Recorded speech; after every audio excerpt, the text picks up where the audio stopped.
नमस्कार साथियों, स्वागत है आपका अपने YouTube channel GS hub by DS sir में।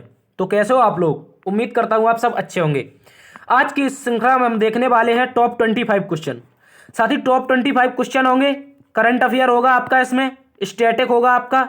स्टैटिक के अलावा साथी और क्या होगा, आपकी होगी महत्वपूर्ण योजनाएं जो 2022 में चालू की गई हैं साथी। 2022 की सभी महत्वपूर्ण योजनाएं, ठीक है साथी। एक बार से सभी साथी जुड़ जाएंगे, सेशन को शेयर कर देंगे अपने दोस्तों में, अपने ग्रुप्स में सेशन को शेयर कर देंगे। और जो साथी नए हैं वो चैनल को सब्सक्राइब कर लेंगे, ठीक है साथी। जल्दी से एक बार से जुड़ जाएंगे सभी साथी। आज हम देखने वाले हैं टॉप 25 क्वेश्चन जो मोस्ट इंपॉर्टेंट होंगे साथी, मोस्ट इंपॉर्टेंट। इसके लिए आज मैंने बहुत मेहनत की है, बहुत अच्छे से ढूंढ के लाया हूं क्वेश्चन, ठीक है साथी। जल्दी से जुड़ जाएंगे, एक बार से सेशन को शेयर कर देंगे, ठीक है। चलते अगले आज के क्वेश्चन की तरफ। देखो क्या देखने वाले हैं आज हम, प्रैक्टिस सेट देखेंगे एसएससी, यूपी पुलिस और क्या होगा साथी हमारा यूपी ट्रिपल एससी। आपका जीडी इससे बाहर नहीं जाएगा साथी, जीडी आपका इससे बाहर नहीं जाएगा और यूपी पुलिस भी इससे बाहर नहीं जाएगा, ठीक है। यूपी पुलिस इस क्लास से बाहर नहीं जाएगा। जो क्वेश्चन बनते हैं वो आपके योजनाओं से हो गया, या स्टैटिक हो गया साथी, स्टैटिक इस क्लास से बाहर नहीं जाएगा, ठीक है। तो हम प्रतिदिन शाम 7 बजे अपनी क्लास लाते हैं जीएस की, जिसमें करते हैं जीएस के जबरदस्त क्वेश्चन की प्रैक्टिस। और आज के होंगे आपके 25 मोस्ट इंपोर्टेंट क्वेश्चन। सभी साथी एक बार से जुड़ जाएंगे, सेशन को शेयर कर देंगे, ठीक है। आज का मोटिवेशन कोड जो आपको ऊर्जावान बनाएगा और मंजिल के प्रति जागरूक रखेगा। कह रहा है साथी, सफलता एक दिन में नहीं, सफलता एक दिन में नहीं परंतु एक दिन जरूर मिलती है, एक दिन जरूर मिलती है। कह रहा है कि साथी सफलता एक दिन में नहीं। यदि आज आप मेहनत कर रहे हैं तो आज सोचो कल आपको सफलता मिल जाए, तो आपको इसके लिए समय देना होगा। सफलता पाने के लिए व्यक्ति को समय देना पड़ता है। चाहे आप किसी का भी एग्जाम्पल उठा के देख लीजिए, जो भी व्यक्ति सफल है उसने उस क्षेत्र में, जिस क्षेत्र में वो सफल है उस क्षेत्र में उसने बहुत ज़्यादा समय दिया है। तो आपको यदि कोई पेपर निकालना है तो उसके लिए बहुत ज़्यादा समय देना होगा, ठीक है साथी। चलते हैं आज के पहले क्वेश्चन की तरफ। आज का पहला क्वेश्चन हमारा कह रहा है, पंचायती राज व्यवस्था को 29 कार्यों की सूची किस अनुच्छेद में है? जल्दी से बताएंगे। पंचायती राज व्यवस्था की 29 कार्यों की जो सूची है वो किस अनुच्छेद में? जल्दी सभी साथी छाप के बताएंगे। देखो यहाँ पर पंचायती राज जो आपकी व्यवस्था है, क्या साथी, आपकी जो पंचायती राज व्यवस्था है, जो पंचायती राज व्यवस्था है ये आपकी किस अनुच्छेद में है? वो सभी को पता है, किसमें है? 243 में। लेकिन आपसे पूछ रहा है जो इसके कार्य हैं, 29 कार्य हैं, कितने? 29 जो कार्य हैं, इनका किस अनुच्छेद में उल्लेख दिया गया है? जल्दी से बताएंगे सभी साथी, ठीक है। तो इसका आंसर हो जाएगा साथी हमारा अनुच्छेद 243 जी। कौन सा हो जाएगा साथी? अनुच्छेद 243 जी में इसका उल्लेख दिया गया है, ठीक है साथी। अनुच्छेद 243 जी में इसका उल्लेख दिया गया है। तो चलते हैं अगले क्वेश्चन की तरफ। अगला क्वेश्चन हमसे कह रहा है साथी, अगला क्वेश्चन है, बुशमैन जनजाति के लोग किस मरुस्थल में निवास करते हैं? जल्दी सभी साथी छाप के बताएंगे। एक बार से सेशन को शेयर कर देंगे। जो साथी नए हैं वो चैनल को सब्सक्राइब भी कर लेंगे, ठीक है साथी। बहुत ज्यादा मेहनत लगती है वीडियो बनाने में। आप लोगों के लिए बहुत अच्छे क्वेश्चन लाया हूं। देखिए बताइए, बुशमैन जनजाति किस मरुस्थल में निवास करती है? जल्दी से बताएंगे। बुशमैन जनजाति के जो लोग हैं वो किस मरुस्थल में रहते हैं? तो साथी आपको याद रखना है, ये जो बुशमैन जनजाति के लोग हैं ये किस में रहते हैं? तो बताना है साथी आटाकामा मरुस्थल। कौन सा मरुस्थल साथी? आटाकामा मरुस्थल, ठीक है। इसको याद रखेंगे सभी साथी। आटाकामा मरुस्थल कहाँ पड़ता है? तो आपको याद रखना है साथी, ये कहाँ पर पड़ता है? ये आपका बोत्सवाना देश है एक। कौन सा साथी? बोत्सवाना देश। बोत्सवाना के बाद एक नामीबिया के अलावा एक साउथ अफ्रीका, ठीक है। साउथ अफ्रीका, इन तीनों देशों में यह मरुस्थल आपका फैला हुआ है, ठीक है साथी। अफ्रीका में ये तीनों देशों में आटाकामा मरुस्थल फैला हुआ है। तो इससे पता चल गया होगा ये किस महाद्वीप में। तो ये साथी महाद्वीप है आपका अफ्रीका महाद्वीप, ठीक है। अफ्रीका महाद्वीप और साउथ अफ्रीका देश, नामीबिया देश बोत्सवाना में, ठीक है। अगला कह रहा है हमसे साथी, कह रहा है कि जो आपका ये सहारा है, तो आपको याद रखना है सहारा मरुस्थल साथी ये दुनिया का सबसे गर्म मरुस्थल है। कैसा? दुनिया का सबसे गर्म, ठीक है साथी। दुनिया का सबसे गर्म मरुस्थल पूछ ले तो बताना है सहारा, ठीक है। कालाहारी पूछे तो ये अभी आपको बताए। यदि आटाकामा पूछ ले, आटाकामा मरुस्थल कहाँ है? जल्दी छाप दीजिए कमेंट बॉक्स में। यदि टकला मकान पूछे साथी तो आपको बताना है टकला मकान मरुस्थल आपका चीन में है, ठीक है। चीन और मंगोलिया की सीमा पे साथी टकला मकान मरुस्थल है, ठीक है। चलते अगले क्वेश्चन की तरफ। अगला क्वेश्चन हमसे कह रहा है कि सरकार के कुल राजस्व में और कुल व्यय का अंतर क्या कहलाता है? सरकार के कुल राजस्व और कुल व्यय का अंतर क्या कहलाता है? जल्दी से बताएंगे, जल्दी सभी साथी। इस जगह क्या भरेंगे हम? सरकार के कुल राजस्व और कुल व्यय का अंतर क्या कहलाता है? तो साथी आपको याद रखना है, जो सरकार का कुल राजस्व और कुल व्यय का अंतर होता है उसे साथी कहते हैं राजस्व घाटा। क्या कहते हैं? राजस्व घाटा। ठीक है, क्या कहते हैं? तो बताना है सरकार के कुल राजस्व और कुल व्यय के अंतर को राजस्व घाटा कहते हैं। कोई कमेंट बॉक्स में छाप के बता दीजिए कि राजकोषीय घाटा क्या होता है।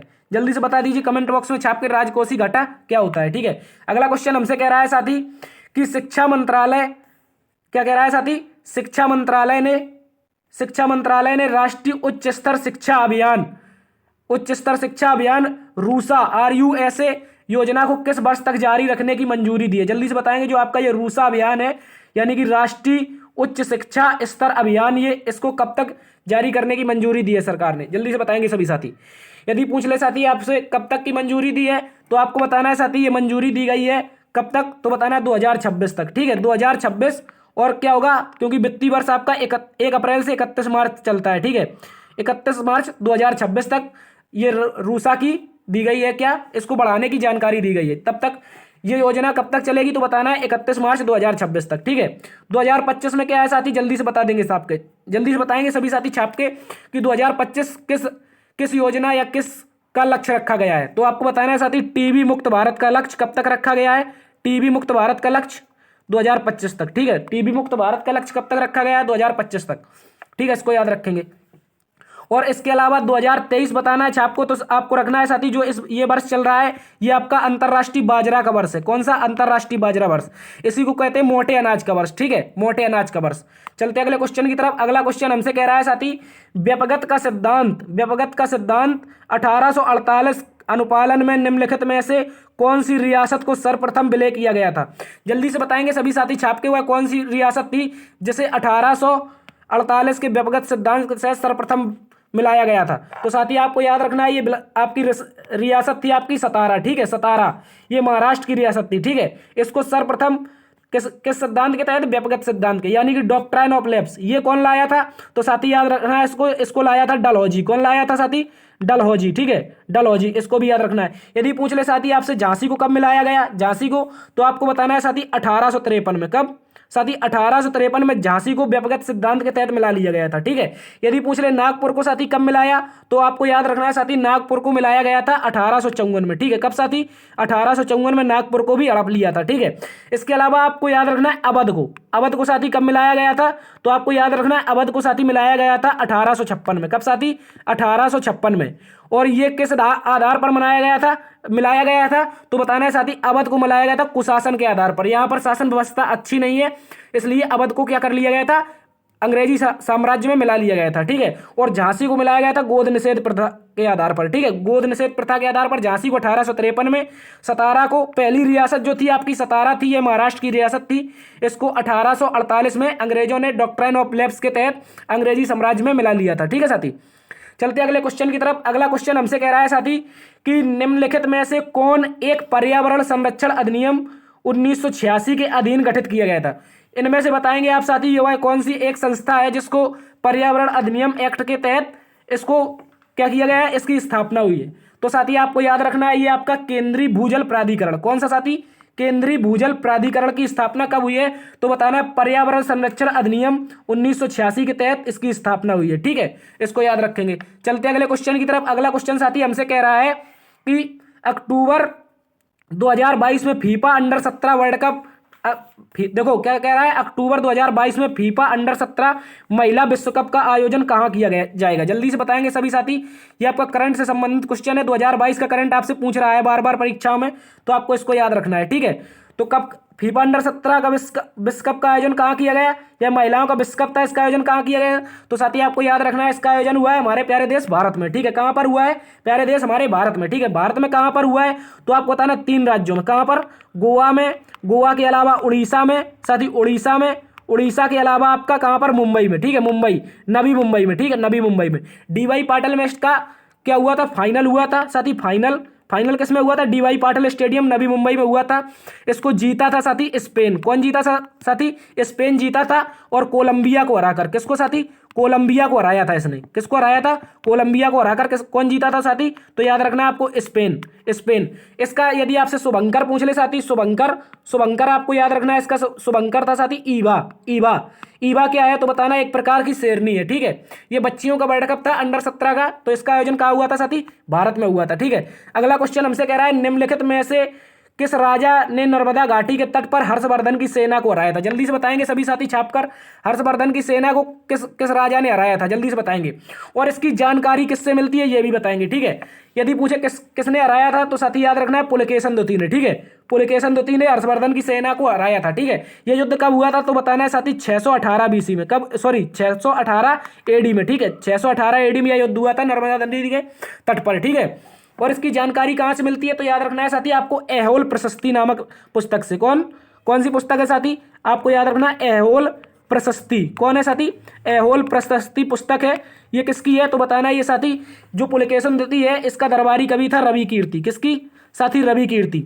अब इसमें स्पष्ट जानकारी नहीं मिलती कौन जीता था, क्योंकि जो युद्ध लड़ता है वह स्वयं अपनी विजय स्थापित करने की कोशिश करता है। तो हो सकता है हर्षवर्धन जीत गए हों और इन्होंने लिख दिया इनके बारे में, क्योंकि इनके राजकवि थे।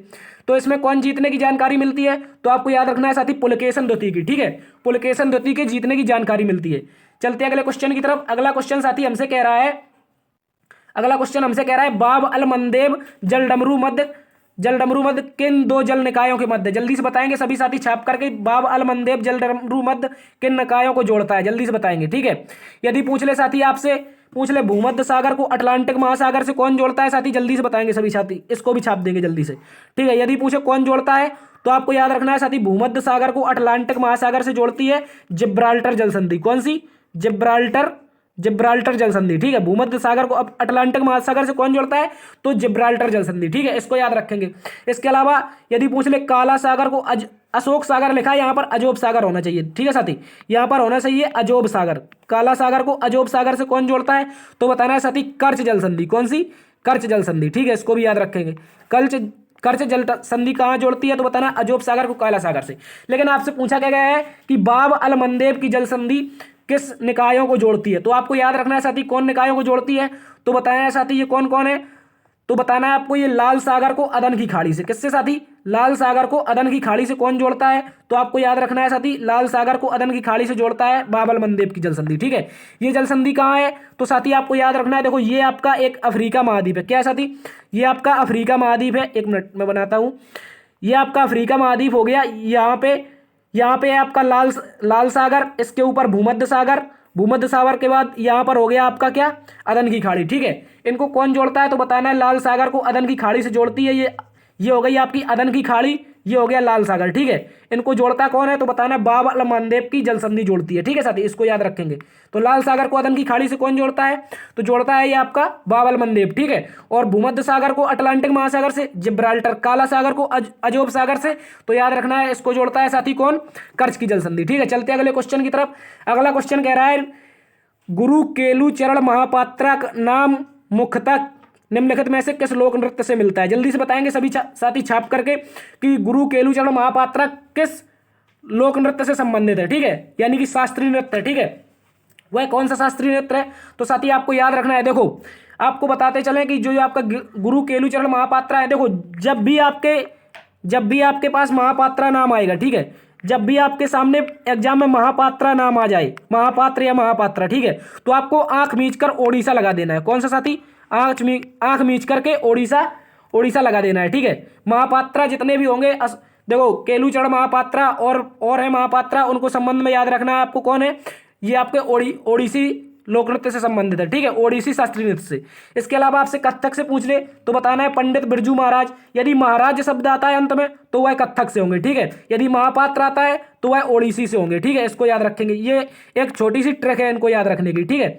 इसके अलावा यदि पूछ ले कथक से तो पंडित बिरजू महाराज। देखो यहाँ पर महाराज आया, पंडित बिरजू महाराज कौन हो जाएंगे साथी? पंडित बिरजू महाराज, ठीक है। पंडित बिरजू महाराज आया तो यहाँ पर किससे हो जाएंगे? ये कथक से हो जाएंगे, ठीक है। क्षत्रिय से पूछे तो याद रखना है शंकरदेव। कौन साथी? शंकरदेव। गुरु शंकरदेव किससे संबंधित है? क्षत्रिय से। यदि मोहिनीअट्टम से आपसे पूछ ले तो साथी याद रखना है मोहिनीअट्टम से आपके कौन से हैं तो आपको याद रखना है इसमें है हेमा मालिनी जी। कौन? हेमा मालिनी और एक अम्मा करके है कोई, अम्मा शब्द आए तो आपको मोहिनीअट्टम लगा देना है, ठीक है। चलते अगले क्वेश्चन की तरफ। अगला क्वेश्चन कह रहा है निम्नलिखित में से असत्य को पहचानिए। जल्दी से बताएंगे। पहला ऑप्शन कह रहा है कि जो आपका प्रथम ओलंपिक का आयोजन हुआ है ये कहां पर हुआ है? 1896 में बता रहा है। कह रहा है प्रथम ओलंपिक का आयोजन 1896 में, 31वें ओलंपिक का आयोजन रियो में और 33वें ओलंपिक का आयोजन, देखो यहाँ पर ऑप्शन 33वें ओलंपिक की जगह ये आपका था टोक्यो ओलंपिक, ठीक है साथी। कौन था? टोक्यो। यहाँ पर मिसप्रिंट हो गया, यहाँ पर टोक्यो था, ठीक है। 33वां टोक्यो में और 34वां लॉस एंजलिस में। जल्दी से बताएंगे सभी साथी छाप के, कहां पर ये है, कौन सा असत्य है, जल्दी से बता देंगे। तो आपको साथी याद रखना है, यहाँ पर क्या याद रखना है सभी को, एक चीज याद रखनी है, क्योंकि जो आपका ओलंपिक की शुरुआत हुई थी वो तो सही है 1896 में हुई थी, और ओलंपिक कमेटी की स्थापना हुई थी आपकी 1894 में। कमेटी कब बनी? 1894 में, ठीक है, 1894 में ओलंपिक की कमेटी बनी थी। और इसकी पहले ओलंपिक की स्थापना कब हुई थी? पहले ओलंपिक की स्थापना कब हुई थी? तो आपको याद रखना है, पहला ओलंपिक का आयोजन हुआ था आपका 1896 में, ये सही है, ठीक है। और 31वां हुआ था आपका रियो, रियो मतलब ब्राजील में, ठीक है साथी। ये कहां पर? ब्राजील में, रियो द जनेरियो में, ठीक है। और 33वां ओलंपिक आपका होगा, अब होगा पेरिस में, ठीक है। यहाँ पर आपका टोक्यो था इसलिए यहाँ पर ये छप नहीं पाया है। 33वां ओलंपिक आपका कहाँ होगा साथी? तो आपको याद रखना है ये पेरिस में होगा। कहां पर? पेरिस में। इसको याद रखेंगे, ठीक है। सॉरी, कह रहा है 34वें ओलंपिक का आयोजन लॉस एंजलिस में होगा, ठीक है। ये सही है, ठीक है साथी। तो ये सभी के सभी अब सही हो गए, ठीक है। इस हिसाब से असत्य पहचानना था, यहाँ पर छप नहीं पाया था तो ये असत्य हो जाता, लेकिन अभी सब सही है, इनको याद रखेंगे। चलते अगले क्वेश्चन की तरफ। अगला क्वेश्चन हमसे कह रहा है अगस्त 2022 में भारत के नए राष्ट्रपति कौन बने हैं? और जल्दी से बताएंगे जो राष्ट्रपति बनी है और इन्होंने किसको हराया, ये भी बताएंगे, जल्दी से छाप के बताएंगे। इन्होंने किसको हराया, जल्दी से छाप दीजिए। यदि पूछे भारत के नए राष्ट्रपति कौन बने हैं तो सभी को पता है साथी कौन बनी है, द्रौपदी मुर्मू जी, ठीक है। कौन बनी है भारत की नई राष्ट्रपति? ये द्रौपदी मुर्मू जी बनी है, ठीक है। इसके अलावा यदि पूछे इन्होंने किसको हराया है तो बताना है साथी, इन्होंने यशवंत सिन्हा को हराया है। यशवंत सिन्हा को इन्होंने हराया है, ये इनके अपोजिट थी, ठीक है। अपोजिट कौन था? इनके अपोजिट थी, अपोजिट कौन? द्रौपदी मुर्मू किसके अपोजिट थी तो बताना यशवंत सिन्हा की। लेकिन राष्ट्रपति बनी कौन है तो बताना द्रौपदी मुर्मू, ठीक है। मार्गरेट अल्वा ये वाइस प्रेसिडेंट की दावेदार थी। कौन थी? वाइस प्रेसिडेंट की दावेदार थी, ठीक है, वाइस प्रेसिडेंट की। और प्रेसिडेंट कौन बने? आपके जगदीप धनखड़, ठीक है। द्रौपदी मुर्मू पूछ ले तो बताना ये एनडीए की उम्मीदवार थी। किसकी साथी? एनडीए की। और यशवंत सिन्हा थे आपके किसके? कांग्रेस की तरफ से, ठीक है। मार्गरेट अल्वा भी कांग्रेस की तरफ से थी, कांग्रेस की तरफ से। और जगदीप धनखड़ किससे थे तो बताना ये एनडीए के उम्मीदवार थे, ठीक है साथी। इसको भी याद रखेंगे सभी साथी अच्छे से। चलते अगले क्वेश्चन की तरफ। अगला क्वेश्चन हमसे कह रहा है हाल ही में किसे वर्ल्ड बुक ऑफ रिकॉर्ड्स द्वारा 10,000 फीट से ऊपर की दुनिया की सबसे लंबी सुरंग की मान्यता दी गई है? जल्दी सभी साथी छाप के बताएंगे दुनिया की सबसे लंबी सुरंग की मान्यता किसे दी गई है, ठीक है। जल्दी छाप देंगे।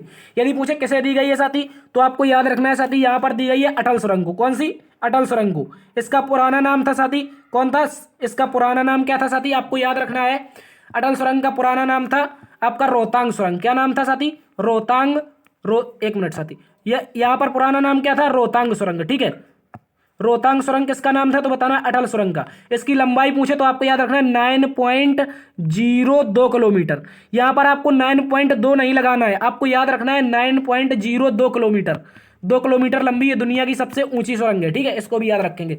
तो इसका आंसर क्या हो जाएगा हमारा? अटल टनल दुनिया की सबसे ऊंची कैसी सुरंग है तो बताना है 9.02 किलोमीटर दुनिया की सबसे ऊंची सुरंग है, ठीक है। चलते अगले क्वेश्चन की तरफ। अगला क्वेश्चन हमसे कह रहा है हाल ही में किस राज्य के द्वारा लाडली लक्ष्मी योजना 2.0 का शुभारंभ किया गया है? जल्दी सभी साथी छाप के बताएंगे लाडली लक्ष्मी योजना 2.0 का शुभारंभ किसके द्वारा किया गया है, ठीक है। यदि पूछ ले साथी किसके द्वारा किया गया है तो आपको याद रखना है साथी यहां पर किसके द्वारा होगा? आपका मध्य प्रदेश, ठीक है, Madhya Pradesh. Option D is the right answer, ठीक है। मध्य प्रदेश के द्वारा क्या चला गया है? लाडली लक्ष्मी योजना 2.0, ठीक है। इसमें क्या है, जो हमारे ये मध्य प्रदेश की बच्चियां होंगी, कौन होगी? मध्य प्रदेश की बच्चियां, इनको स्नातक की परीक्षा यानी कि ग्रेजुएशन के लिए 25,000 रुपए दिए जाएंगे, ठीक है। कितने? 25,000 रुपए और 2 किस्तों में, पहले वर्ष और अंतिम वर्ष, ठीक है। इसके लिए यदि पूछ ले आपसे राजस्थान की तो आपको याद रखना है साथी चिरंजीवी योजना। कौन सी? चिरंजीवी योजना किस राज्य की है साथी? आपको याद रखना है राजस्थान की, ठीक है। और इसके अलावा आपसे पूछ ले सिक्किम की तो बताना है सिक्किम की योजना है अम्मा और बहनी। कौन साथी? अम्मा और बहनी योजना, ठीक है। अम्मा और बहनी योजना कहाँ की है तो सिक्किम राज्य सरकार की, ठीक है। अम्मा और बहनी योजना सिक्किम राज्य सरकार की, इसको भी याद रखेंगे, ठीक है। और छत्तीसगढ़ की आप एक योजना छाप के बता दीजिए यदि आपको याद है, ठीक है। जल्दी से बता देंगे छत्तीसगढ़ की कोई योजना, ठीक है। तो आपको याद रखना है छत्तीसगढ़ की योजना के बारे में कौशल्या मातृत्व योजना। कौन है साथी?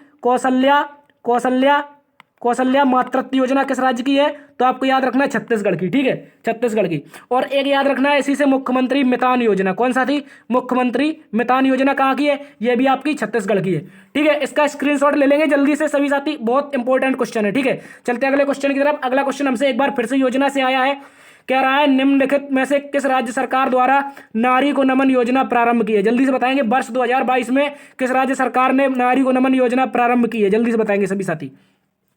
एक बार से सभी साथी सेशन को शेयर कर देंगे। जो साथी नए हैं वो सब्सक्राइब कर लेंगे और जिन्होंने अभी तक लाइक नहीं किया वो लाइक भी कर देंगे। ठीक है साथी। कह रहा है वर्ष 2022 की, क्या कह रहा है साथी? वर्ष 2022 की किस राज्य सरकार द्वारा नारी को नमन योजना प्रारंभ की गई है? तो आपको याद रखना है साथी, नारी को नमन योजना की है हिमाचल प्रदेश ने। किसने साथी? हिमाचल प्रदेश ने। ठीक है, किसने की है साथी? तो हिमाचल प्रदेश ने नारी को नमन योजना प्रारंभ की है, इसका याद रखेंगे। ठीक है, हिमाचल प्रदेश के द्वारा। यदि पूछ ले उत्तर प्रदेश की योजना, तो आपको बताना है एक जिला एक खेल। कौन साथी? एक जिला एक खेल। ठीक है, एक खेल। और इसके अलावा एक जिला एक खेल के अलावा एक जिला एक उत्पाद। ठीक है, एक जिला एक उत्पाद इसको भी याद रखेंगे। एक जिला एक उत्पाद। ठीक है, इसको भी याद रखेंगे। दो योजनाएं अलग अलग हैं। एक जिला एक उत्पाद एक हो गई, एक जिला एक खेल अलग हो गई। ठीक है, यदि पूछ ले पंजाब सरकार द्वारा कौन सी योजना चलाई गई है, तो आपको याद रखना है साथी एक विधायक एक पेंशन। कौन साथी? एक विधायक एक पेंशन योजना। ठीक है, एक विधायक एक पेंशन योजना किसने चलाई है? आपकी तो बताना है साथी ये पंजाब सरकार ने चलाई है। ठीक है, इसको भी याद रखेंगे, मोस्ट इंपोर्टेंट क्वेश्चन है। तो इसका आंसर क्या हो जाएगा? नारी को नमन योजना। ये एज इट इज क्वेश्चन आपका यूपी पैट में आया था। ठीक है, इसको याद रखेंगे, इसके रिपीट होने की संभावना है। तो किसने प्रारंभ की है? तो आपको याद रखना है हिमाचल प्रदेश ने। ठीक है, चलते अगले क्वेश्चन की तरफ। अगला क्वेश्चन हमसे कह रहा है कि प्रधानमंत्री किसान सम्मान निधि योजना की शुरुआत किस राज्य से हुई? जल्दी से बता देंगे। प्रधानमंत्री किसान सम्मान निधि योजना की शुरुआत किस राज्य सरकार ने से की हुई थी? ठीक है, सॉरी, किस राज्य से हुई थी? तो बताना है साथी ये हुई थी आपकी उत्तर प्रदेश से। ठीक है साथी, कहां से? उत्तर प्रदेश से। और उत्तर प्रदेश में कहां से हुई थी? तो साथी आपको याद रखना है उत्तर प्रदेश में हुई थी गोरखपुर से। कहां से? गोरखपुर से। इसका मतलब क्या होता है साथी किसान सम्मान निधि योजना? तो आपको बताना है 2-2 हजार रुपए की 3 किस्त। 2-2 हजार रुपए की 3 किस्त। कितनी साथी? 2-2 हजार रुपए की 3 किस्त प्रतिवर्ष दी जाएंगी। यानी कि एक साल में प्रत्येक किसान को 6,000 रुपए दिया जाएगा। ठीक है, केंद्र सरकार के द्वारा। इसको याद रखेंगे। तो प्रधानमंत्री किसान सम्मान निधि योजना कहां से शुरू हुई? तो आपको बताना है साथी उत्तर प्रदेश से। ठीक है, उत्तर प्रदेश के गोरखपुर से। ठीक है, यदि पूछे हरियाणा की योजना, तो बताना है साथी आपको ई अधिगम। कौन सी? ई अधिगम। ठीक है, इसको याद रखेंगे। ई अधिगम योजना कहां की है? ई अधिगम योजना तो आपको याद रखना है ये साथी हरियाणा की है। ठीक है, पंजाब की एक विधायक एक पेंशन, उत्तर प्रदेश की एक जिला एक उत्पाद, एक जिला एक खेल। ठीक है, इसके अलावा चलते आप एक याद रखेंगे यहाँ पर उत्तर प्रदेश से एक योजना कौन सी है साथी? याद रखेंगे पंचामृत योजना। किसने चलाई है पंचामृत योजना? तो आपको याद रखना है ये उत्तर प्रदेश सरकार ने गन्ने की खेती बढ़ाने के लिए। किसके लिए?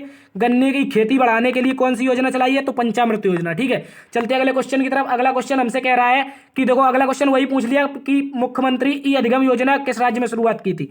तो अभी साथी आपको बताया था ये हरियाणा राज्य में। कौन से राज्य में साथी? हरियाणा राज्य में मुख्यमंत्री ई अधिगम योजना। इसमें साथी क्या होगा? तो बताना है 10th और 12th के बच्चों को क्या दिए जाएंगे? निःशुल्क लैपटॉप दिए जाएंगे। कौन से साथी? निःशुल्क लैपटॉप दिए जाएंगे। ठीक है, क्या दिए जाएंगे? निःशुल्क लैपटॉप और स्मार्टफोन। ठीक है, निःशुल्क लैपटॉप स्मार्टफोन कौन देगा? तो बताना हरियाणा सरकार देगी ई अधिगम योजना के तहत। ठीक है, ई अधिगम योजना के तहत क्या देगी हरियाणा सरकार? तो आपको याद रखना है साथी इसमें क्या देगी? तो क्या देगी? लैपटॉप देगी 10 और 11 साल के बच्चों को। ठीक है, सॉरी, कक्षा 10 और कक्षा 12 साल के, सॉरी यार क्या हो रहा है, कक्षा 10 और कक्षा 12 के बच्चों को पढ़ने के लिए क्या देगी? ऑनलाइन पढ़ाई की बढ़ावा देने के लिए हरियाणा सरकार देगी लैपटॉप। ठीक है, इसको याद रखेंगे। यदि पूछ ले कर्नाटक की योजना, तो साथी आपको याद रखना है काशी यात्रा योजना। कौन सी साथी? काशी यात्रा योजना किसने प्रारंभ की है? तो बताना ये कर्नाटक सरकार ने। ठीक है, केरल की पूछ ले, केरल की योजना छाप के बता दीजिए कोई एक योजना यदि आपको याद हो। ठीक है, तो केरल की योजना आपसे पूछ ले तो क्या बताएंगे साथी? ठीक है, तो आप बताएंगे यहाँ पर केरल की योजना आपसे पूछेगा तो आपको याद रखना है केरल की एक योजना है मेडीसेप योजना। कौन सी है? मेडीसेप योजना कहां से चली थी साथी? तो आपको याद रखना है केरल से। ठीक है, और ई अधिगम योजना हरियाणा से। ठीक है, चलते अगले क्वेश्चन की तरफ। अगला क्वेश्चन साथी हमसे कह रहा है कि हाल ही में किस राज्य सरकार द्वारा सीमा दर्शन योजना की शुरुआत की गई? जल्दी से बताएंगे। जो सीमा दर्शन योजना है आपकी, सीमा दर्शन योजना ये किस राज्य सरकार ने शुरू की है? जल्दी से बता देंगे सभी साथी। ठीक है, कौन सी योजना? सीमा दर्शन योजना किस राज्य सरकार ने शुरू की है? तो आपको याद रखना है साथी ये किसने की है? गुजरात ने की है। किसने साथी? गुजरात ने। गुजरात की सीमाओं का दर्शन कराने के लिए कौन सी योजना चली है? सीमा दर्शन योजना। ठीक है, गुजरात राज्य सरकार ने। ठीक है, यदि पूछ ले आपसे त्रिपुरा साथी, तो त्रिपुरा में बताना है साथी आपको क्या? यहाँ पर महाराजा वीर विक्रम सिंह टर्मिनल। कौन? महाराजा वीर विक्रम सिंह टर्मिनल। ठीक है, विक्रम सिंह टर्मिनल ये क्या है, ये एक एयरपोर्ट है, इसकी हाल ही में उद्घाटन हुआ है। ठीक है, उत्तराखंड से पूछे, आपको बताना है साथी उत्तराखंड की योजना, एक योजना छाप के बताइए उत्तराखंड की निम्नलिखित में से कौन सी योजना है, जल्दी से बताइए। ठीक है, चलते अगले क्वेश्चन की तरफ। अगला क्वेश्चन हमसे कह रहा है साथी, अगला क्वेश्चन कह रहा है अर्न विद लर्न योजना किस राज्य सरकार ने शुरू की है, जल्दी से बताएंगे अर्न विद लर्न योजना किस राज्य सरकार की है। ठीक है, जल्दी से छाप देंगे। यदि पूछे साथी आपसे यहाँ पर क्या पूछ रहा है, अर्न विद लर्न योजना, तो आपको बताना है साथी ये त्रिपुरा राज्य सरकार, कौन साथी, त्रिपुरा राज्य के द्वारा की क्या शुरू किया गया है, तो आपको याद रखना है साथी अर्न विद लर्न योजना। ठीक है, किसने शुरू की है, तो बताना ये त्रिपुरा सरकार ने। ठीक है, इसके अलावा आपसे पूछ ले असम, असम में बताएंगे साथी कोई योजना, यदि आपको याद हो तो असम में बता दीजिए। ठीक है, कौन सी योजना असम सरकार ने शुरू की है, जल्दी से बताएंगे। ठीक है, इसको की है स्कूल शिक्षा रथ ऑन व्हीकल। ठीक है, शिक्षा रथ ऑन व्हीकल कौन सी योजना है साथी, क्या है, स्कूल ऑन व्हीकल। ठीक है, स्कूल ऑन व्हीकल, यानी कि इन्होंने एक इस प्रकार का शिक्षा रथ बनाया है जो गाड़ी, एक बस ऐसी होगी जिसमें आपको पूर्ण शिक्षा की व्यवस्था घर जाकर बच्चों को दी जाएगी। ठीक है, स्कूल ऑन व्हीकल योजना किसने शुरू की है, तो असम ने। ठीक है, और हाल ही में असम के गमछा को क्या साथी, असम के गमछा को क्या मिला है, जीआई टैग मिला है, इसको भी याद रखेंगे। ठीक है, चलते अगले क्वेश्चन की तरफ। अर्न विद लर्न योजना क्या हो जाएगी साथी, हमारी त्रिपुरा सरकार। ठीक है, कह रहा है, अगला क्वेश्चन कह रहा है भारतीय चुनाव आयोग की स्थापना कब हुई थी, जल्दी से बताएंगे सभी साथी छाप के। ऑप्शन ए कह रहा है हमसे 26 नवंबर 1949, 26 जनवरी 1950, 25 जनवरी 1950 और 24 जनवरी 1950। जल्दी सभी साथी छाप के बताएंगे जो आपका चुनाव आयोग है इसकी स्थापना कब हुई, जल्दी छाप दीजिए सभी साथी। इसकी स्थापना कब हुई, तो बताना है साथी चुनाव आयोग की स्थापना हुई थी 25 जनवरी 1950। कब हुई थी साथी, 25 जनवरी, एक मिनट साथी, 25 जनवरी 1950। ठीक है, कब हुई थी, 25 जनवरी 1950 को क्या हुई थी, तो बताना चुनाव आयोग की स्थापना हुई थी। ठीक है, इसके अलावा साथी आपसे पूछ ले कि चुनाव आयोग के प्रथम अध्यक्ष कौन थे, तो बताना है सुकुमार सेन। कौन थे साथी, सुकुमार सेन कौन थे, इसके पहले अध्यक्ष थे। ठीक है, और इसका आर्टिकल क्या है साथी, आर्टिकल तो आपको बताना है साथी, आर्टिकल इसका 324, कौन सा, आर्टिकल 324 चुनाव आयोग का। ठीक है, इसके अलावा आपसे पूछ ले इसके वर्तमान में अध्यक्ष कौन है, तो आपको याद रखना है साथी राजीव कुमार। कौन है साथी, राजीव कुमार वर्तमान में इसके क्या है, अध्यक्ष है। ठीक है, इसको भी याद रखेंगे, अच्छे से इसको याद रखेंगे। ठीक है, चुनाव आयोग की स्थापना कब हुई पूछे तो बताना है साथी 25 जनवरी 1950 को इसकी स्थापना हुई थी। सुकुमार सेन इसके पहले अध्यक्ष थे और आर्टिकल 324 में इसका उल्लेख मिलता है, राजीव कुमार इसके वर्तमान में अध्यक्ष हैं। ठीक है, और ये आपको याद रखना है कि मतदाता दिवस भी कब मनाते हैं साथी, 25 जनवरी को मनाते हैं। ठीक है, क्यों मनाते हैं, क्योंकि चुनाव की इस दिन स्थापना हुई थी। ठीक है, चलते अगले क्वेश्चन की तरफ। अगला क्वेश्चन साथी हमसे कह रहा है 1764 के बक्सर युद्ध के समय बंगाल का नवाब कौन था, जल्दी सभी साथी छाप के बताएंगे। 1764 का जो बक्सर युद्ध हुआ था, इस भीषण युद्ध में बंगाल का नवाब कौन था, जल्दी से बताएंगे सभी साथी छाप के। यहां पर यह नहीं पूछा है आपसे कि बंगाल का नवाब किसे हटाया गया था, यहां पर पूछा इस समय जब युद्ध हो रहा था तो इस समय बंगाल का नवाब किसे बनाया गया था। ठीक है, तो याद रखना है साथी अंग्रेजों ने बंगाल का नवाब सबसे पहले मीर जाफर को बनाया। ठीक है, जब इसने सिराजुद्दौला के साथ गद्दारी की 1757 के प्लासी युद्ध में, कौन 1757 के प्लासी युद्ध में। ठीक है, तो इसको क्या बना दिया गया था, इसको क्या बना दिया गया था, बंगाल का नवाब, लेकिन ये अंग्रेजों का क्या था, गुलाम। ठीक है, और जब पूछे आपसे साथी इसके बाद यदि पूछ ले तो आपको याद रखना है इसके बाद इसे मीर कासिम को बना दिया, लेकिन 17 इसको हटाकर, क्योंकि ये अंग्रेजों के खिलाफ काम करने लगा तो इसको हटा दिया, दोबारा से क्या बना दिया, मीर जाफर को। ठीक है, तो मीर कासिम ने क्या किया साथी, मीर कासिम ने त्रिगुट सेना बुलाई, मीर कासिम ने क्या बुलाई, त्रिगुट सेना। ठीक है साथी, कौन सी त्रिगुट सेना बनाई, जिसमें आपका शाह आलम द्वितीय था, शाह आलम सेकंड था साथी, शाह आलम सेकंड। इसके अलावा कौन था, शुजाउद्दौला था साथी, शुजाउद्दौला। ठीक है, ये अवध का नवाब था और शाह आलम सेकंड कौन था, दिल्ली का नवाब था। ठीक है, इन्होंने मिलकर त्रिगुट सेना बनाई और 1764 में बक्सर नामक स्थान पर अंग्रेजों के खिलाफ क्या किया, हमला किया। ठीक है, लेकिन इसमें ये तीनों त्रिगुट सेना हार गई। ठीक है, तो इस समय नवाब पूछ रहा है बंगाल का कौन था, तो आपको याद रखना है साथी कौन था, मीर जाफर था। ठीक है, जब इसको भगा दिया मीर कासिम को भगा दिया अंग्रेजों ने, तो मीर जाफर को पुनः बना दिया, लेकिन मीर जाफर ज्यादा दिन नहीं चला और इसकी लगभग 1765 में साथी मृत्यु हो गई। ठीक है, इसको भी याद रखेंगे। ठीक है, रॉबर्ट क्लाइव कौन था, तो बताना ये बंगाल का प्रथम गवर्नर जनरल था। ठीक है, शाह आलम द्वितीय कौन था, तो इस समय दिल्ली का कौन था, बादशाह था। ठीक है, इसको भी याद रखेंगे। चलते अगले क्वेश्चन की तरफ। अगला क्वेश्चन हमसे कह रहा है साथी 31वें व्यास सम्मान से किसे सम्मानित किया गया है, जल्दी सभी साथी छाप के बताएंगे। जो आपका 31वां व्यास सम्मान है इससे किसे सम्मानित किया गया है, तो आपको याद रखना है साथी 31वें व्यास सम्मान से सम्मानित किया गया है आपके किसको, डॉक्टर रामदरथ मिश्र को। इसको डॉक्टर रामदरथ मिश्र को 31वां व्यास सम्मान दिया गया है, इसको याद रखेंगे अच्छे से। ठीक है, यदि पूछ ले साथी आपसे दामोदर मूलजा, तो आपको याद रखना है इनको मिला है 57वां 57वां ज्ञानपीठ, ठीक है। 57वां ज्ञानपीठ किसे मिला है? तो आपको याद रखना है दामोदर मौजा को, ठीक है। ज्ञानपीठ की स्थापना कब हुई थी? तो याद रखना है 1965 में, ठीक है, 1965 में। पहला किसे मिला था? तो जी शंकर कुरूप को मिला था, ठीक है। पहला किसे मिला था साथी? जी शंकर कुरूप को मिला था, ठीक है। इसको भी याद रखेंगे। यदि पूछे आपसे 31वां सरस्वती सम्मान किसे मिला है? सरस्वती सम्मान, तो बताना है सरस्वती सम्मान साथी मिला है रामदास मिश्र को। किसको साथी? रामदास मिश्र को क्या मिला है? तो आपको याद रखना है 31वां सरस्वती सम्मान, ठीक है। यदि पूछ ले भगवंत अनमोल, तो बताना है इन्हें मिला साहित्य अकादमी युवा पुरस्कार, ठीक है। युवा साथी युवा साहित्य अकादमी पुरस्कार, ठीक है। क्या मिला है? युवा साहित्य अकादमी पुरस्कार किसे मिला है? अकादमी पुरस्कार, तो आपको याद रखना है भगवंत अनमोल को, ठीक है। यहाँ पर युवा पूछा है ना कि साहित्य अकादमी, इसको याद रखेंगे, ठीक है। तो 31वां व्यास सम्मान किसे मिलेगा? तो याद रखना है असगर बजात को, ठीक है, डॉक्टर असगर बजात को। इनकी कृति है साथी कौन है? तो बताना है महाबली, ठीक है। महाबली कृति के लिए इनको मिला है, ठीक है, महाबली के लिए। और रामदत्त मिश्र को किसके लिए मिला है? इनको मिला है मैं तो यहाँ के लिए, मैं तो यहाँ हूँ, ठीक है, मैं तो यहाँ हूँ इसके लिए मिला है। इसको भी याद रखेंगे अच्छे से। चलते हैं अगले क्वेश्चन की तरफ। अगला क्वेश्चन कह रहा है ऋग्वेद के किस मंडल में गायत्री मंत्र का उल्लेख है? ठीक है, जल्दी सभी साथी छाप के बताएंगे ऋग्वेद का वह कौन सा मंडल है जिसमें गायत्री मंत्र का उल्लेख मिलता है, ठीक है। तो आपको याद रखना है साथी ये ऋग्वेद का आपका कौन सा मंडल है? तो याद रखना है साथी तीसरा मंडल, ठीक है। कौन सा मंडल? तीसरा मंडल, ठीक है। तीसरे मंडल में क्या मिलता है साथी? हमको गायत्री मंत्र का उल्लेख मिलता है, ठीक है। किसको समर्पित है? तो बताना है सूर्य देवता को, ठीक है, सूर्य देवता को समर्पित है, ठीक है। यहाँ पर क्या है? तो बताना है सूर्य देवता को समर्पित गायत्री मंत्र का उल्लेख मिलता है तीसरे मंडल में, ठीक है। इसकी रचना किसने की थी? तो साथी याद रखना है इसको विश्वामित्र जी द्वारा क्या की गई थी? रचना की गई थी, ठीक है। विश्वामित्र जी ने इसकी क्या की थी? रचना की थी, ठीक है। इसको याद रखेंगे।